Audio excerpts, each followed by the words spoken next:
Hi friends, this is your pal Scott Garibay, and today we're going to talk about Dungeons and Dragons, and we are going to talk about reaching the heights of peak dungeon mastering and how far we are from that, and how in the first 50 years, I'm convinced the first 50 years of Dungeons and Dragons was us stumbling around like fools. We didn't even understand the shape of what Gary Gygax created. We didn't understand the ramifications of what happened on Thursday, February 7th, 1974.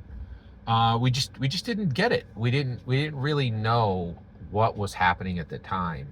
But now we do, and we're starting to like not a joke. This week, Devora Wild, she is the voice actress for Lae'zel in Baldur's Gate 3, a $1 billion mega hit attached to Dungeons and Dragons. And she said that she had a fan come to her and say that what they learned from Lae'zel in Baldur's Gate 3 helped them more than years of therapy. Years of therapy. That's an this isn't me just saying, oh, hey, so here's this weird thing that turned up on some blog. They published that on Dungeons and Dragons main channel. They're like, hey, look at this, right? That's an astounding statement. The ramifications of that are absolutely massive, right? Like, it's astonishing. It is astonishing, right? And yeah, it's really astonishing. Just it's incredible. It's just incredible. Yeah. So, so that's just one thing that Dungeons and Dragons is starting to accomplish. It's also a huge intellectual property. It actually, what does Dungeons and Dragons do, right? So one, it can help people. Like there's evidence that's starting to point toward very significant help coming to people through Dungeons and Dragons in outrageously unexpected ways. Like no one would have, everybody would have said, no, you can't do that, right? Like Dungeons and Dragons is pointing to it. Hey, can you guys take a look at this, right? Like they're pointing to it, right? Like, and they were pointing at it when go read the Lego instruction guide for Dungeons and Dragons Red Dragon's Tale, right? Like it's astonishing what's happening with this stuff. But also, Dungeons and Dragons is functioning as this incredibly powerful vector for stories, and not regular stories that are worth that are worth hundreds of millions of dollars. We have two of them, right? The number one live action in play in the world, Professor Dungeon Master just reported numbers that estimate that the number one live action play in the world of the Dungeons and Dragons story, of the Exandria story, is producing $30 to $50 million a year. Right? Dungeons and Dragons: Honor Among Thieves, just one D&D movie, $207 million. That's 0.2%. That's 20% of a billion, right? That it's not just once. And then Baldur's Gate. That's a $1 billion story. Stories told with Dungeons and Dragons, the value is measured in the hundreds of millions of dollars. That's incredible. And not once. Like there's multiple, what slice do you want to look at, right? Like movies, video games, the actual live action plays, selling out Madison Square Garden. What do you want to look at, right? Like this, so huge value on incredible stories that are, and by the way, couldn't have told Stranger Things without D&D. That's the number one streaming show in the world. Like entire companies' fates are tied to Dungeons and Dragons stories. Not just one company, like a half a dozen companies, right? Like it's astounding, right? And what I think is, really fascinating and what really is powerful is, what can we do with, where do we go now with dungeon mastering, right? So we have B. Dave Walters, without a doubt, the best dungeon master in the world. Brennan Lee Mulligan is starting to, is openly discussed as one of the best dungeon masters in the world. Really building a huge. Deborah Ann Wall, right? And what's interesting is all these guys are incredible, right? But I think they don't even scratch the surface of where we can land. All right. So let's get to the point here. So, music is kind of alien to me. I don't know a ton about music. When I was in junior high, I tried to play the saxophone. I was not that very good at it. I either lacked the passion, the rigor, or the talent, or maybe all three, and I failed. I failed as a saxophone player. And since then, I've just been a music fan. And I'd love to tell you I'm an intense, super good music fan, but I know real music fans who have huge collections and, go to 6 live events a year. I'm a marginal music fan, but I do love music. I love rap music. I love pop music. And Dua Lipa is one of my favorite artists, right? I recently was jamming out, listening to some of her music. I was working on my tabletop role-playing game, ABC RPG Fantasy, and it's kind of like I've been working on a better presentation. Like it's finished. You can get it right now for free in the link below. But I'm working on a full presentation of it, right? So that it looks a little bit more professional, right? So I was just jamming to some tunes, and the video and YouTube, that's where I listen to my music. I have a playlist, and it served up Chad Smith talking about laying down live drum on Dua Lipa's Break My Heart. I was blown away by this video. And so he's explaining what he did, right? And Chad Smith is the drummer for the Red Hot Chili Peppers, right? Incredibly talented drummer, right? And so he goes in this video and he starts talking, and I'm all in on this because I like the Red Hot Chili Peppers and I love Dua Lipa, and I love the idea that Dua Lipa was able to just, her manager was able to, or actually her producer was able to just make a call, and Red Hot Chili Peppers drummer was like, "Oh yeah, I'll be there. I'll lay that track down. I'll be right there," right? And so he's explaining what he did, and he goes, "Oh, I did 4 on the floor," and then he's like 1, 2, 3, 4. And then he's like, and then on the snare, I did this. And I'm like, wait, that's a different rhythm on the snare.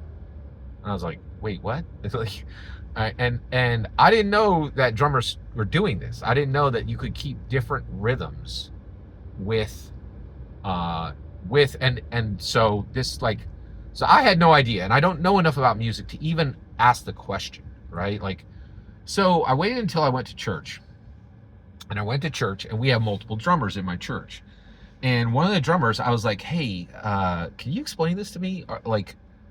Is the Red Hot Chili Peppers guy, is he playing a different rhythm with his left hand than he is with his right foot? And the drummer was like, this is rare. Most drummers do not do that, right? They're going to hit the same rhythm with all of their, legs and all of their hands and all of their arms, right? You have limbs, right? You have 2 legs and 2 arms, and you can do, and on a drum kit, you can do different things with those. Most of the time, they are doing, they're doing the same rhythm, or they might be switching it up a little bit, but they're all going off the same basic beat, right? And so this is extremely rare, and in most music this doesn't happen, but there is this thing called independence, right? Which is polyrhythms, rhythms with different rhythms on the drum kit, right? And that was enough for me to correct my search, and then I learned about independence, right? And independence has to do with brain patterns. It has to do with limb separation. It has to do with only specific genres of music even use this, right? These polyrhythms, right? And once I learned this, I was like, oh my gosh, we're not even close to knowing what a real dungeon master does. And the reason why is we don't know what the limbs are that dungeon masters are using, right? We don't know. I'm going to declare it, right? I think dungeon mastering has nothing to do with your physicality. It doesn't. I don't believe it does. Others are going to debate that, and let's have that debate. I'm all for it, right? But I don't believe your physicality has anything to do with your dungeon master. What are the limbs? There aren't 4 limbs. There are 3. It's your heart, your mind, and your spirit, your soul. That's your limbs. There aren't 4 limbs. There's 3, right? And when you are going to Dungeons and Dragons and you're dungeon mastering, you need to make people think in the correct way to the rhythm of the game, feel in the correct way to the rhythm of the game. And this, by the way, that's why B. Dave Walters is the best dungeon master in the world. He completely redefined the goal of Dungeons and Dragons, in my humble opinion. Well, what's the goal of Dungeons and Dragons? To have fun. If everybody's having fun. Ugh. You hear it everywhere, right? It's just like, no. The goal of Dungeons and Dragons is not that fun. B. Dave Walters was asked, what are you doing? What are you doing? What are you doing? What are you doing? What are you doing? What are you doing? What are you doing? Right? And you know what he said? He said, when I sit down, I want someone at that table to feel something. I'm going for a space where someone at that table feels something. This is a complete redefinition of Dungeons and Dragons, right? Oh, every single person at the table has to feel the same thing. They got to have fun, and darn it if they don't. Boy, get them out of the table. We've all got to have fun. No. He's like, first, I don't care if everybody has the same experience. He said, he wants to reach one person and make them feel something real. That's emotion. That has nothing to do with intellect. And it is distinct from your spirit, from your soul, right? It is different, right? And he's like, someone at that table needs to feel something real. That is a fundamental redefinition of Dungeons and Dragons and what can be done with Dungeons and Dragons, right? And it makes you think, oh, wait, is that one of the reasons why somebody's going to Devora Wild and telling her that what they accomplished in a video game outperformed years of therapy for them? Yeah, maybe it is, right? It's like, that's an incredible statement, right? And that's not just come from some left field blog, right? You will find that on Dungeons and Dragons main feed. They're pointing right to it, and why wouldn't you? So and my point is, most dungeon masters don't even understand that their heart is a limb that they are establishing a polyrhythm, that they should be establishing a polyrhythm with. And most dungeon masters don't even understand how the soul or spirit connect to dungeon master. We haven't even had that discussion. There isn't even 10 people in the world who understand what spirituality has to do with dungeon master. But we're going to get there. We're going to find out. We're going to spend the next 50 years doing it right. That's where we're going. That's where we're headed. That's why we're in it. Okay? And this is it. Like, and so we've had a bog standard drummer at every dungeon master slide, right? And what are they doing? They're just hitting the same beats with all 4 limbs. But we are going to land in an era where there's a dungeon master and they're polyrhythm, and they are hitting a polyrhythm. They have a distinct rhythm with their heart, a distinct rhythm with their mind, a distinct rhythm with their spirit. That's where we're heading. Every single word you just heard in this video is my humble opinion. Nothing more, nothing less. The important part is when I get to hear your humble opinion. When you get in the comments and send your traffic, please consider like, subscribing, and have a fetch millennium.